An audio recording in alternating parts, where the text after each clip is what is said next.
والسماء ذات البروج واليوم الموعود والشاهد ومشهود قتل أصحاب الأخدود. فقال الله تعالى عيلا إن الدين عند الله الإسلام رب اشرح لي صدري ويسر لي أمري وحلل عقدة من لساني يفقهوا قولي رب زدني علما. இல்லாமல்ல கண்ணியமிக்க அல்லாஹ்வுடைய நல்லடியார்களே, அல்லாஹ்வுடைய அன்பும் அருளும் வற்றாத பெரும் கருணையும் நம்பெருமானார் நபிகள் நாயகம் ஸல்லல்லாஹு அலைஹி வஸல்லம் அவர்கள் மீதும் அவர்களுடைய குடும்பத்தார்கள் மீதும் சஹாபாக்கள் மீதும் சஹாபிய பெண்மணிகள் மீதும் அதற்கு பின்பாக இந்த மார்க்கத்தை நம்மறையில் எடுத்துரைத்த அத்தனை நல்லடியார்கள் மீதும் குறிப்பாக கடமையாக்கப்பட்டுள்ள இந்த ஜும்மாவை நிறைவேற்றுவதற்காக இங்கு ஒன்று குழும்பிருக்கக்கூடிய நம் அனைவரின் மீதும் அந்த ஏக இறைவனின் அனைத்து திருப்பொருத்தங்களும் என்றென்றும் நின்று நிலைபெறட்டுமாக என இத்தருணத்தில் பிரார்த்தித்த வண்ணம் எனது ஜும்மாவுடைய உரையினை நான் துவங்குகிறேன். அன்பார்ந்த சகோதர சகோதரிகளே, தாய்மார்களே, பெரியோர்களே, சிறார்களே, இந்த உலகத்தில் ஏராளமான மத வழிபாடுகளும் கோட்பாடுகளும் இருந்தாலுமே ஒரே ஒரு இறைவனாக நான் நம்பக்கூடிய அல்லாஹ் ரப்பல் ஆலமீன் சொல்லி காட்டுகிறான், இன்னத்தீன மார்க்கம் என்று சொன்னாலே இந்தல்லாஹில் இஸ்லாம், அது அல்லாஹ்விடத்திலே இஸ்லாம் மட்டும்தான். இன்னொரு இடத்தில் அல்லாஹ் சொல்லி காட்டுகிறான், மை யப்தகி கைரல் இஸ்லாமி தீனன், யார் இஸ்லாம் அல்லாத ஒரு மார்க்கத்தை விரும்புகிறார்களோ ஃபலன் யுக்பலு மின்ஹு, அவரிடமிருந்து எதுவும் ஏற்றுக்கொள்ளப்படாது. வஹுவ ஃபில் ஆகிரத்தி மினல் ஹாசிரீன், மறுமை நாளிலே நஷ்டவாளிகளோடு அவர் இருப்பார் என்று இறைவன் திருமறையிலே குறிப்பிட்டு காட்டுகிறான். அப்போ இந்த இரண்டு வசனங்களின் மூலியமாக நமக்கு என்ன புரிகிறது? அல்லாஹ்வுடைய மார்க்கமாக இருக்கக்கூடிய இஸ்லாமிய மார்க்கத்தை பின்பற்றி வாழ்ந்தோமையானால் நாளை மறுமை நாளிலே ஒரு சிறந்த இடத்திற்கு, சொர்க்கத்திற்கு செல்லலாம். அல்லாஹ் காட்டித்தராத, நபிகளார் ஸல்லல்லாஹு அலைஹி வஸல்லம் அவர்கள் காட்டித்தராத இஸ்லாம் அல்லாத மார்க்கத்தை விரும்பி அதை வழிபாடாக நாம் எடுத்துக்கொண்டோமையானால் நாம் என்ன காரியங்கள் செய்தாலும் சரி, இஸ்லாம் அல்லாத மார்க்கத்தில் இருந்துகிட்டு நாம் நம்முடைய சொத்தையே அப்படியே தான தர்மங்கள் செய்தாலும் சரி, வாழ்கின்ற 50 வருடங்கள் 60 வருடங்கள் நம்முடைய பொருளாதாரத்தை வைத்து தினசரி 100 பேருக்கு சாப்பாடு போட்டாலும் சரி, நம்மிடமிருந்து அல்லாஹ் ரப்பல் ஆலமீன் ஏற்றுக்கொள்ள மாட்டான். இப்படி இஸ்லாமிய மார்க்கத்தை நல்ல முறையில் பின்பற்றுவதற்காக திருத்தூதர் ஸல்லல்லாஹு அலைஹி வஸல்லம் அவர்கள் மூலமாக இந்த மார்க்கத்தை நம் மத்தியிலே அல்லாஹ் ரப்பல் ஆலமீன் 23 ஆண்டு காலம் நமக்காக எடுத்து வைத்திருக்கிறான். என்ன காரணம்? என்ன விஷயம்? ஏனென்று சொன்னால் இந்த இஸ்லாமிய மார்க்கம் திருமறை வாயிலாக நமக்கு வழிகாட்டக்கூடிய எல்லா விதமான விஷயங்களும் நமக்கு நலவை நடக்கூடியதுதான். உன்னை செய்யின்னு சொன்னாலும் சரி, உன்னை விட்டு நம்மளை தடுத்தாலும் சரி, அது நமக்கு இந்த உலகிலும் நாளை மறுமை நாளிலுமே நலவை நாடக்கூடிய விஷயம்தான். அப்படிப்பட்ட இந்த நலவுகளை, அப்படிப்பட்ட நன்மையான விஷயங்களை இன்னைக்கு பல நபர்கள் பல இடங்களிலே தொடர்ச்சியாக ஒரு 3 வாரங்களாக என்ன இஸ்லாமியர்கள், என்ன முஸ்லிம்கள் தன்னுடைய பிள்ளைகளை அடிமைகளை போல் நடத்துகிறார்கள், கொத்தடிமைகளாக அவர்களை வைத்திருக்கிறார்கள். அவர்கள் இஷ்டப்படி அவர்களுடைய இன்பத்திற்கு ஏற்றார் போல் அவர்களை வாழ விடமாட்டிக்கிறார்கள். எதா இருந்தாலும் கட்டுக்கோப்பிலே வச்சுக்கிறாங்க, அடக்குமுறை கையாளுகிறார்கள், காட்டு மிராண்டிகளாக இருக்கின்றார்கள் என்று பல்வேறு விதமான ஊடக ரீதியான வலைதள ரீதியான பல்வேறு பேச்சுக்கள் ஏச்சுக்கள். என்ன காரணம்? ஏன் இப்படிப்பட்ட அடிமைத்தனம்னு இந்த மார்க்கம் சொல்லப்படுது? சுய வெறுப்பு விருப்பு எல்லா விதமான விஷயங்களும் மார்க்கத்துக்குள்ள நுழைக்க முடியாது. மார்க்க விஷயத்துல அல்லாஹ் என்ன சொல்லி கொடுத்திருக்கானோ, தூதர் நமக்கு எதை சொல்லி கொடுத்திருக்கிறார்களோ அதை மட்டும்தான் பின்பற்ற முடியும். நான் நினைச்சதெல்லாம் மார்க்கமாக்கணும், அது என்னுடைய மார்க்கம், என்னுடைய வழி, என்னுடைய மதம், அதுதான் எனக்கு கடவுள் ஆயிரும். அப்ப அல்லாஹ் எதை சொன்னானோ, நபிகளார் எதை சொல்லி காட்டினார்களோ அதை மட்டும்தான் பின்பற்றணும். அதை இன்னைக்கு பின்பற்ற வந்தா, அதை செய்ய சொன்னான், அந்த நலவை உங்களுக்கு உண்டானதாக ஏற்றுக்கொள்ளுங்கள், எடுத்துக்கொள்ளுங்கள், இந்த வழிமுறையை பின்பற்றுங்கள் சொன்னார். இன்னைக்கு என்ன சொல்றாங்க? ஒரு ஆடைக்குள்ள இருக்கணுமா, இப்ப பார்த்தாலும் அந்த ஆடையோட சுத்தணுமா, மத்த பெண்கள் மாதிரி மத்த பெண் பிள்ளைகள் மாதிரி சோடிக்க விட மாட்டிக்கிறாங்க, பூ வைக்க விட மாட்டிக்கிறாங்க, கலர் கலரான ட்ரெஸ்ல போக விட மாட்டிக்கிறாங்க. எவ்வளவு பெரிய அக்கிரமம் என்று இன்னைக்கு பல நபர்கள் பேசிக் கொண்டிருக்கிறார்கள். இது அடிமைத்தனமா? அடிமைத்தனா என்ன தெரியுமா? அடிமையாக நடத்தப்படுவது என்ன தெரியுமா? அதை தெரியாமல் இப்படி பேசிக் கொண்டு இருக்கிறார்கள். நாம் என்ன சங்கிலி வச்சு கட்டி வச்சோமா? வீட்டுல தனி அறையில சாப்பாடு போடாம நம்ம வளர்த்தோமா? சாகடித்தோமா? வன்முறையை கையாண்டமா? இதை செஞ்சே ஆகணும்னு சொல்லி நாம் ஏதாவது வற்புறுத்தணுமா? எதையுமே செய்யலையே. அவமானப்படுத்துறோமா, அசிங்கப்படுத்துறோமா, துன்புறுத்துறோமா? இஸ்லாமிய மார்க்கம் இப்படி சொல்லி இருக்கு, செய்யுமா, செய்யப்பா. மகனாக இருந்தாலும், மகளாக இருந்தாலும், மனைவியாக இருந்தாலும், கணவனாக இருந்தாலும், பெற்றோர்களாக இருந்தாலும் இஸ்லாமிய மார்க்கம் இப்படி வழிகாட்டி தந்திருக்கிறது. அதை செய்வதால் என்ன அடிமைத்தனம் வந்துருச்சு? அதை செய்யறதால் என்ன பிரச்சனை வந்துருச்சு? நாம அதை செய்யறனால நமக்கு பாதுகாப்பு தானுங்க, நமக்கு கண்ணியம் தானே.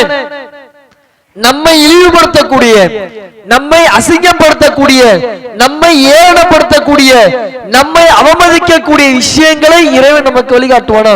ஷைத்தான் வழிகாட்டுவான், இறைவன் வழிகாட்டுவானா? ஆனால் இன்றைக்கு பல ஷைத்தான்கள் இது மிகவும் கேவலமான விஷயங்கள் என்று சொல்லிக் கொண்டிருக்கிறார்கள். இந்த பாயம்மா அப்படி பேசிருச்சு, அந்த பாயம்மா அப்படி நடந்துக்குச்சு, இந்த வீட்டுல அந்த பிரச்சனையா என்று இன்னைக்கு சமூக வலைதளங்கள் ஃபுல்லா முஸ்லிம் பெண்கள், முஸ்லிமான்கள், முஸ்லிம்னே சுத்திக்கிட்டு இருக்கிறான். எப்படியாவது எதையாவது ஒன்றை சொல்லி குழப்பத்தை ஏற்படுத்தி பிரித்துவிட முடியாதா? சண்டைகளை மூட்டிவிட முடியாதா? அவனை எல்லார் மத்தியிலும் அசிங்கப்படுத்திட முடியாதா என்று இன்றைக்கும் பல்வேறு நபர்கள் அவர்கள் நினைத்துக் கொண்டு செயல்பட்டுக் கொண்டிருக்கிறார்கள். இப்படி என்னைக்காவது மார்க்கம் சொல்லி இருக்குதா? சிந்திச்சு பாருங்க, யோசிச்சு பாருங்க. இன்னைக்காவது மார்க்கம் புடிச்சு வச்சு அடிச்சு நீ தொழுகுன்னு சொல்லி இருக்குதா? நோன்புன்னு சொல்லி இருக்குதா? இந்த ஜும்மா இருக்குல்லங்க, ஜும்மாவை எடுத்துக்கோங்க. ஜும்மாவை பற்றி என்ன சொல்லப்படுது? அல்லாஹ் திருமறை குர்ஆன்ல என்ன சொல்றான்? உங்களுக்கு தொழுக முடிஞ்சிருச்சுன்னா ஃபன்தஷிரு ஃபில் அர்ல், நீங்க பூமியை நோக்கி விரைந்து போங்க. வமுதகு மின் ஃபத்லில்லாஹ், அல்லாஹ்வுடைய அருள் நீங்க போய் தேடுங்க. இப்படிதான மார்க்கம் சொல்லி கொடுக்குது. அல்லாஹ்வுடைய கடமையை நீ செய்யணும், உனக்கு செய்ய வேண்டிய கடமையை நீ செய்யணும், பெற்றோர்களுக்கு செய்ய வேண்டிய கடமையை செய்யணும். எல்லா விதமான விஷயங்களும் சமமாக நடந்து கொள்ளணும். அப்படிதான மார்க்கம் சொல்லுது, அப்படிதான வலியுறுத்துது. பயணத்தில் இருக்கியா, தொழுகையை ஜம்மு கசர் பண்ணிக்கப்பா, சுருக்கி தொழுதுக்கோ. நோன்பு நோக்க முடியலையா, பிரச்சனை இல்ல, ஏதாவது ஒரு நாள்ல உனக்கு விருப்பப்பட்ட நாட்கள்ல உன்னால முடிஞ்ச நாட்கள் நோன்பு நோட்டிருக்கோ. பொருளாதார வசதி படைக்கலையா, சக்காத்து கொடுக்க வேணாம். எப்படிப்பட்ட மார்க்கம், எப்படி சொல்லி தருது. ஆனால் இன்னைக்கு இதை குறை கூறக்கூடியவர்கள் பல்வேறு விதமான விடயங்களிலே விஷயங்களிலே அவர்கள் அப்படியே மாற்றமாக இருக்கிறார்கள். பாகுபாடு பார்க்கிறானா இல்லையா? தலையில பிறந்தவன் அப்படி, தொடையில பிறந்தவன் இப்படி, காலில் பிறந்தவன் அப்படி, தோள்பட்டில் பிறந்தா இப்படி. ஒவ்வொரு நபர்களையும் பார்க்கிறான், ஒவ்வொரு ஜாதியையும் பார்க்கிறான். இன்று அளவிற்கும் இருக்குதுல்ல, பள்ளிவாசலுக்கு உள்ள இப்போ அந்த முதல் சஃப் இருக்கு, இப்படி உட்கார மாதிரி ஒரு சுதந்திரத்தை அவனுடைய மதம் கொடுத்துருமா? கருவறைக்குள்ள நுழைய விட்டுருவானா? ஆனால் அவன் சொல்லிக் கொண்டிருக்கிறான், நாம் அடிமைத்தனத்தோடு மக்களை வைத்துக் கொண்டிருக்கிறோம்னு. இதுக்கு பல நபர்கள் சப்போர்ட், முஸ்லிம்களே பல நபர்கள் இதற்கு என்ன பண்றாங்க, ஆதரவு தெரிவிக்கிறாங்க. அப்ப அவருடைய நிலை என்ன? எதற்காக அப்படி இருக்கிறார்கள்? ஏன் என்று சொன்னால் இவர்கள் எப்படிப்பட்டவர்கள் என்று இறைவன் திருமறையில சொல்றான். இன்ன கசீரன், அல்லாஹ் சொல்லி காட்டுகிறான், இன்ன கசீரன் ல யுதில்லூன பி அஹ்வாஇஹிம் பி கைரி இல்மின். அதிகமான நபர்கள் அவங்க அறிவில்லாம மனோ இச்சையாக என்ன பண்ணிட்டு இருக்காங்க, மக்களை அவர்கள் வழிகெடுத்துக் கொண்டிருக்கிறார்கள். தன்னுடைய சுய விருப்பத்தை பின்பற்றி மக்களை நாசத்தின் பக்கம் இழுத்துக் கொண்டிருக்கின்றார்கள். அதைத்தான் இன்னைக்கு அதிகமான நபர்கள் செய்வதாக இறைவன் சொல்றான். இன்னைக்கு அப்படிதான் நடக்குது. ஆதரிக்கக்கூடிய நபர்கள் எல்லாம், ஆமா அந்த மீடியாக்காரன் சொல்றதுல என்ன தப்பு இருக்கு, அந்த தம்பி பேசுறது சரிதானே,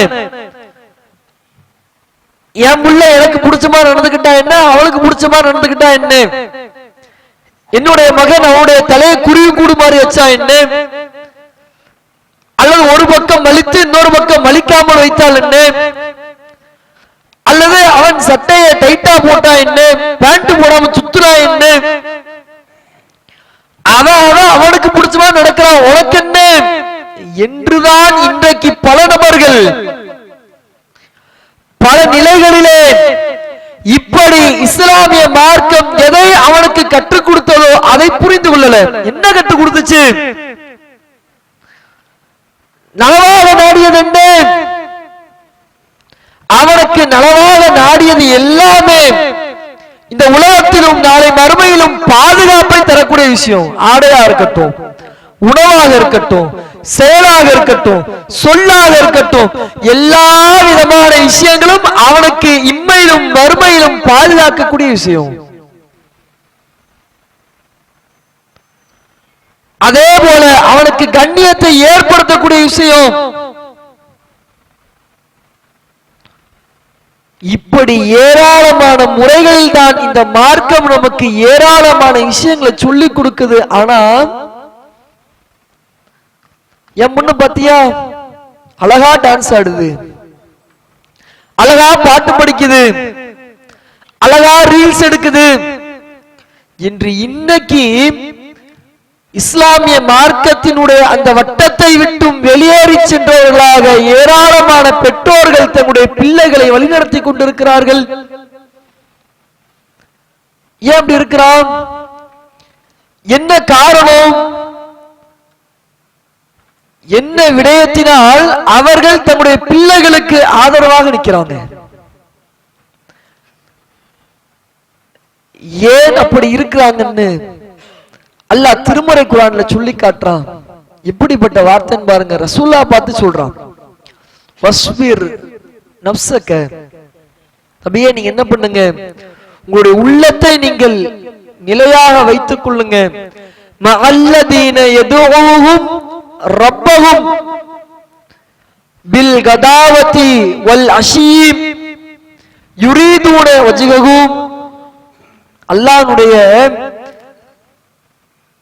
திருப்பொருத்தத்தை நாடி யாரு காலையிலும் மாலையிலும் இறைவனை பிரார்த்திக்க கூடிய நபர்களாக இருக்கிறாங்களோ அவங்களோடு நீங்க என்ன பண்ணுங்க, சேர்ந்து நிலைத்து நில்லுங்க என்று இறைவன் சொல்லிட்டு அடுத்து சொல்லி காட்டுறான்.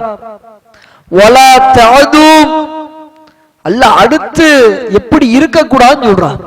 வலா தஅது ஐனாக அன்னுஹும் துரீதுன ஜீனத்தல் ஹயாத்தி துன்யா.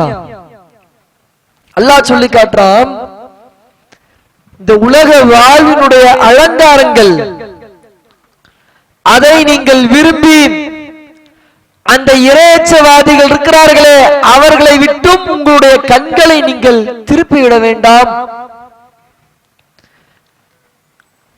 வலா துதி, அல்லாஹ் அடுத்து சொல்லி காட்டுறான், வலா துதி மன் அகுலஃப்னா அன் ஸிக்ரினா, நம்முடைய நினைவை விட்டும் யாருக்கு நாம் அவருடைய உள்ளங்களிலே பூட்டு போட்டுட்டோமோ அவனை நீங்க என்ன பண்ணாதீங்க, பின்பற்றாதீங்க. வத்தபஅ ஹவாஹு, அவன் அவனுடைய மனோ இச்சையை பின்பற்றுகிறான். வகான அம்ருஹு ஃபுர்தா, அவனுடைய காரியம் என்பது வரம்பு மீறியதாக இருக்குதுன்னு அல்லாஹ் சொல்லி காட்டுறான். ரசூலுல்லாஹ் என்ன கட்டளை பாருங்க. ரசூலுல்லாஹ் தன்னுடைய வாழ்நாள்ல நபித்துவத்திற்கு முன்பாக இருக்கட்டும் நபித்துவத்திற்கு பின்பாக இருக்கட்டும் எப்படி நாம் ரசூலுல்லாஹ்வை பார்த்திருக்கிறோம், மற்ற மக்களுக்கு உதவி செய்யக்கூடியவர்களாக, மற்றவருடைய கஷ்டங்களில் அவர்கள் பங்கேற்று அவர்களுக்கு அதன் மூலியமாக நலவை நாடக்கூடியவர்களாக இப்படித்தான் பார்த்திருக்கிறோம். நபித்துவத்திற்கு முன்பாகவும் நபித்துவத்திற்கு பின்பாகவும். அப்படிப்பட்ட ரசூலுல்லாஹ்க்கு அல்லாஹ் சொல்லக்கூடிய விஷயம் என்ன, நீங்க சேர்ந்து இருந்தீங்கன்னா யாரெல்லாம் அல்லாஹ் வணங்கக்கூடியவனா அல்லாஹ்வை பிரார்த்திக்க கூடியவனா எவன் இருக்குகிறானோ அவனோடு நீங்க சேர்ந்து இருங்க, அவனோட நீங்க இருங்க. இந்த உலக வாழ்வினுடைய இந்த அலங்காரம் இருக்குது, அந்த அலங்காரம் அதை நீங்கள் நாடி அதை நீங்க விரும்பி அந்த நபர்களோடு பிரிஞ்சு வந்து எந்த விதமான செயல்பாடுகளையும் நீங்க செஞ்சிடாதீங்க. வேற எதை உங்களுடைய கண்களை அதை தவிர வேற எது பக்கம் திருப்பிடாதீங்க. அப்படி யாரெல்லாம் இந்த உலக அலங்காரத்தின் பக்கம் போறானோ அவனை அல்லாஹ் இந்த ஸ்டேஜில் வச்சிருக்கான்னு சொல்றான். எப்படிப்பட்ட இடத்துல வச்சிருக்கான், அல்லாஹ் அதை சொல்லி காட்டும் பொழுது அவன் தெளிவாக சொல்றான், வலா துதி மன் அகலஃப்னா கல்பஹு அன் ஸிக்ரினா, அவனுக்கு நம்முடைய நினைவே இருக்காது. நம்முடைய நினைவை விட்டு யாருக்கு அவனுடைய உள்ளம் நம்மை மறைத்து விட்டதோ, நம்மளை நினைவு கூறதை விட்டு மறந்துட்டு போயிட்டானோ அப்படிப்பட்ட நீ பின்பற்றுறாதீங்க. ஒத்தபே அகுவாகும் ஒத்தபே ஹவாவும், அவன் மனோ இச்சையைத்தான் பின்பற்றான் என்று அல்லாஹ் சொல்லி காட்டுறான். அப்ப என்ன புரியுது, தொழுகையோடு இறைச்சம் கலந்ததோடு எல்லா விதமான அமல்களையும் செய்வதோடு நல்ல முறையில யார் இருக்குகிறார்களோ அவங்களோட மட்டும்தான் இருக்கணும். அவர்களோடு நாம் இருக்கும் பொழுது அந்த இறையச்சவாதிகளோடு முத்தகீன்களோடு மூமின்களோடு நாம் இருக்கும் பொழுது நமக்கு இந்த உலக அலங்காரங்களோ சுய விருப்பமோ மனோ இச்சையோ எதுவுமே நம்முடைய கண்களுக்கு தெரியாது. அது பக்கம் நம்ம போக மாட்டோம். எப்ப நாம அப்படி போவோம், வைக்கிறோம், தொழுதுக்குருவோம், இந்த செயலை செஞ்சு அப்புறமா செஞ்சுக்கிறோம். நாம அதை தள்ளி போட உலக விஷயத்தின் பக்கம் அப்படியே போக போக என்ன ஆகும்? அதனால அப்படியே நாம இன்னொரு கூட்டத்தாரோடு சேர்ந்துருவோம். அவனுக்கு அல்லாவுக்கும் சம்பந்தமே கிடையாது. வாங்க சொன்னா கூட அவன் மதிக்க மாட்டான், கேட்க மாட்டான், பதில் சொல்ல மாட்டான். மலைக்கு கூட பள்ளிவாசல் பக்கம் ஒதுங்க மாட்டான். இப்படிப்பட்ட நபர்களோடு நாம சேர்ந்துருவோம். அப்ப என்ன ஆகும்? அவன் ஒன்னொன்னா சொல்ல ஆரம்பிப்பான். இத்தனை மணிக்கு வந்துரு, அவன் இந்த விளையாடக்கூடிய வந்தா இத்தனை மணிக்கு விளையாட போயிருவோம், அடுத்த அத்தனை மணிக்கு படத்துக்கு போயிருவோம், அடுத்த என்ன இங்க போயிருவோம், அங்க போயிருவோம். அவனோடு சேர்ந்து அப்படியே ரூட்டு மாறி கடைசியில அல்லாஹ்ங்கிற எண்ணமோ அல்லாஹ்வை பற்றிய அச்சமோ அல்லாஹ்வை பற்றிய நினைவோ இல்லாத நபர்களாக இஸ்லாத்தை விட்டு முற்றிலும் வெளியே போனவனா ஆயிடுவான். இதனால என்ன ஆகும்? இது போன்ற நிலைதான் வரும். இன்னைக்கு ஆண்களாக இருக்கட்டும் பெண்களாக இருக்கட்டும், அல்லாஹ் என்ன சொல்லி காட்டுறான்? ஆண்களாக இருந்தாலும் பெண்களாக இருந்தாலும் அவங்களுக்கு உண்டான சட்டம் என்ன? சாலைகளில் வீதிகளில் நடக்கிறாங்க. அந்நிய பெண்கள் அந்நிய ஆண்கள் இருக்கக்கூடிய நிலைகள்ல இருக்கக்கூடிய இடத்துல இருக்கிறாங்க. எப்படி இருக்கணும்? பார்வையை தாழ்த்தணும், கற்ப பேணணும். இதுதான எல்லா நபர்களுக்கும் உண்டான சட்டம். அல்லாஹ் என்ன சொல்லி காட்டுறா? அதுதான் மிகவும் தூய்மையானதுன்னு சொல்றான்ல. ஆனா அப்படிப்பட்ட அந்த தூய்மையான ஒரு விஷயத்தை நீங்க எத்தனை நபர்கள் பின்பற்றுகிறார்கள்? ஆண்களாக இருக்கட்டும் பெண்களாக இருக்கட்டும், அவர்களை நல்ல முறையில் பின்பற்றுகிறார்களா? ஒரு இடத்துக்கு போனாலே இன்னைக்கு ஹிஜாப் இல்லாம புர்கா இல்லாம இன்னைக்கு செல்லக்கூடிய பெண்கள் ஏராளம். முக்காட கூட ஒழுங்கா போடுறது கிடையாது. எதையெல்லாம் அல்லாஹ் மறைக்க சொன்னானோ அவை அனைத்தையும் காட்டக்கூடிய நபர்களா இருக்கிறாங்க. ஒரு சாலை தலைக்கு போட்டா கூட முடி தெரியுது, கழுத்து தெரியுது, கையை தெரியுது. கணவர்களாக இருக்கக்கூடிய நாம நம்முடைய மனைவி அப்படி அனுமதிப்போமா? ஆனா பிள்ளைகள் அனுமதிக்கிறோமே. அப்ப என்ன ட்ரெண்டிங்? இப்ப என்ன இருக்கு? அப்படி வளர்ப்போம், இல்ல கேலி பண்ணுவான், இல்ல பட்டிக்காட்டுல இருந்து வந்ததா சொல்லுவான் என்ற நிலையில இருக்கக்கூடிய எல்லா கலாச்சாரத்தையும் பின்பற்றோம். புதுசா ஒரு ட்ரெண்டிங்கான ட்ரெஸ் வந்துருச்சா, அது கிழிஞ்சிருந்தாலும் பிரச்சனை இல்ல, அதுல கையிலனாலும் பிரச்சனை இல்ல, அதுல எந்த ஒரு துளை ஓட்ட இருந்தாலும் பிரச்சனை இல்ல, ட்ரெண்டிங்கான ட்ரெஸ் வாங்கி கொடுத்துருவோம். புள்ள ஆசைப்பட்டான், மகன் ஆசைப்பட்டான் என்று தான் இன்னைக்கு இஸ்லாமிய மார்க்கம் மானத்தை மறைக்க சொன்னா அந்த மானத்தை காட்டக்கூடிய வகையில் ட்ரெஸ் இருந்தாலும் இன்னைக்கு வாங்கி கொடுக்க வரும். அப்போ இப்படிதான் நம்முடைய செயல்பாடுகள் இருக்குன்னா உன்னை நல்லா யோசிச்சு பாருங்க. நாம யாரோடு தொடர்புல இருக்கிறோம்? இறைவனோடு தொடர்போடு இருக்கக்கூடிய நபர்களோடு நாம் இருக்கிறோமா, அல்லது இறைவன்னா யாருன்னு கேட்கக்கூடிய, இறைவன்னா யாருன்னே தெரியாத, இறை மார்க்கத்தை பற்றி புரியாத நபர்களோடு இருக்கிறோமா? சிந்திச்சு பாருங்க, யோசிச்சு பாருங்க. இன்னைக்கு இப்படிப்பட்ட நிலைகள் தான் ஏராளமான குடும்பங்கள் வாழ்ந்து கொண்டிருக்கிறது. ஏராளமான நபர்கள் தன்னுடைய பிள்ளைகளை வளர்த்து கொண்டிருக்கிறார்கள். அப்படி இருக்கிறதுனால தான் அவன் இஸ்லாம் அடிமையை போதிக்கலப்பா, பாதுகாப்பு போதிக்குது, கண்ணியத்தை போதிக்குது, மானத்தை காப்பாத்துதுன்னு சொல்ல முடியாம, ஆமா ஆமா நீங்க சொல்றதெல்லாம் சரிதான், நீங்க சொல்றது எல்லாமே 100க்கு 100 உண்மைதான், நான் தான் தெரியாம வளர்த்துட்டேங்கிற சொல்ற அளவுக்கு தான் இன்னைக்கு பெற்றோர்களுடைய மௌனம் நமக்கு வெளிக்காட்டுது. பெற்றோர்கள் பிள்ளைகளுக்கு அந்த நிலைகள்ல, மோசமான நிலைகள்ல ஆதரவு தெரிவிப்பது வெளிக்காட்டுது. இப்படிப்பட்ட நிலையில இப்படிப்பட்ட ஒரு நோக்கத்தோடு நாம் வாழ்ந்தோம் என்று சொன்னால் எப்படிங்க நாளைக்கு மறுமை நாள்ல சொர்க்கத்துக்கு போக முடியும்? காலையில கண் விழித்திலிருந்து இரவு உறங்க செல்வது வரை இந்த இஸ்லாமிய மார்க்கம் எல்லா விதமான சட்ட திட்டங்கள் நமக்கு சொல்லி கொடுத்திருக்கு. அடிமைப்படுத்தல, அதை ஒழுக்கமான முறைகளை செயல்படுத்த நமக்கு காட்டி தந்திருக்குது.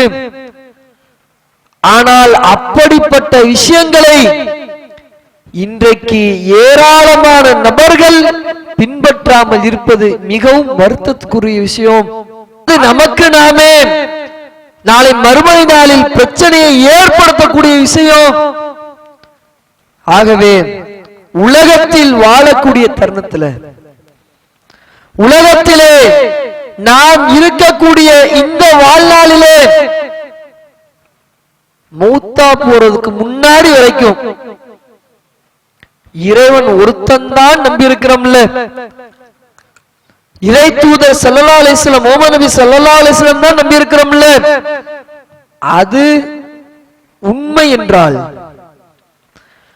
அதை என்னுடைய உள்ளத்தில் உறுதியாக ஏற்றிருக்கிறேன் என்றால் இஸ்லாமிய மார்க்கம் எனக்கு எதை கட்டளைகளாக விதித்ததோ, எதை எனக்கு நபிகளார் மூலமாக இறைவன் வழியாக வழிவகுத்து கொடுத்ததோ அப்படிப்பட்ட விஷயங்களை செய்வேன்.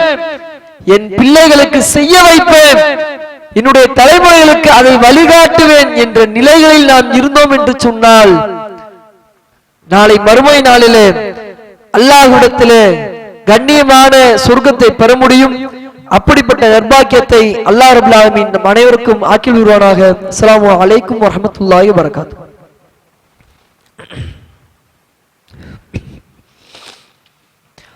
அஸ்ஸலாமு அலைக்கும் வரஹ்மத்துல்லாஹி வபரகாத்துஹு. அன்பார்ந்த சகோதரர்களே, அல்லாஹ் ரப்பல் ஆலமீன் திருமறையில குறிப்பிட்டு காட்டுகிறான், எல்லா மக்களுக்கும் ஒரு பொதுவான வசனம். அல்லாஹ் சொல்றான், யா அய்யுஹல்லதீன ஆமனூ, நம்பிக்கை கொண்ட மக்களே, உதுகுலு ஃபி சில்மி காஃபா, முழுமையாக நீங்கள் இந்த இஸ்லாமிய மார்க்கத்திற்குள் நுழைந்து விடுங்கள். வலா தத்தபி ஹுதுவாத்தி ஷைத்தான், ஷைத்தானுடைய அடிச்சுவடுகளை, அவன் சொற்களை, அவன் சொல்லக்கூடிய எல்லாவற்றையும் நீங்கள் பின்பற்றாதீர்கள், சொல்லதே செய்யாதீங்க. இன்னஹு லக்கும் லஅதுவுன் முபீன், உங்களுக்கு அவன் பகிரங்கமான எதிரியாவான் என்று இறைவன் சொல்லி காட்டுகிறான். அப்ப அல்லாஹ் சொல்றது இஸ்லாமிய மார்க்கத்துல முழுமையாக நுழையணும்னா ஷைத்தான் மக்கள் மூலியமாக காட்டக்கூடிய கலாச்சாரத்தை, நவீன முறையை, அடக்குமுறையை, அவன் காட்டக்கூடிய அலங்காரத்தை, மக்களுடைய மனதிலே போடக்கூடிய சுய விருப்பத்தை, மனோ இச்சையை, இவை அனைத்தை விட்டும் வெளியே வரக்கூடிய நபர்களாக இருக்கணும். அவனுடைய பேச்சை விட, அவனுடைய சொல்ல விட, அவனுடைய செயல்பாடுகளை விட எனக்கு நலவை, நல்லதை என்னுடைய இறைவனுடைய இறை தூதர்களும் காட்டி தந்திருக்கிறார்கள், அது எங்களுக்கு போதும். அதை பின்பற்றணும். அடிமைத்தனனும் அல்லது அது அசிங்கம்னோ, அதை கண்ணிய குறைவனோ, அதை ஏளனமாக பார்த்தாலோ, அல்லது அதற்காக என்ன விதமான மோசமான விடயங்களை சந்தித்தாலோ என்னுடைய இறைவன் இதற்குண்டான கூலி எனக்கு தருவான். எவன் என்ன சொன்னாலும் சரி, நான் என்னுடைய இறைவனும் இறைத்தோரும் காட்டி தந்த அடிப்படையில் தான் என்னுடைய வாழ்க்கையை அமைப்பேன். ஷைத்தானுடைய பேச்சை ஒரு காலம் நான் செவிமடுத்து உள்ளத்தில் ஏத்தி செயல்படுத்த மாட்டேன் என்ற நிலைகளில் நல்ல முறையில் இறைவனுக்கும் இறைத்தூதருக்கும் கட்டுப்பட்டு சொல்லின் அடிப்படையில் வாழ்ந்து சூனத்திற்கு செல்லக்கூடிய நன்மக்களாக அல்லாஹ் ரப்பல் ஆலமீன் ஆக்கி விடுவானாக. அஸ்ஸலாமு அலைக்கும் வரஹ்மத்துல்லாஹி வபரகாத்துஹு.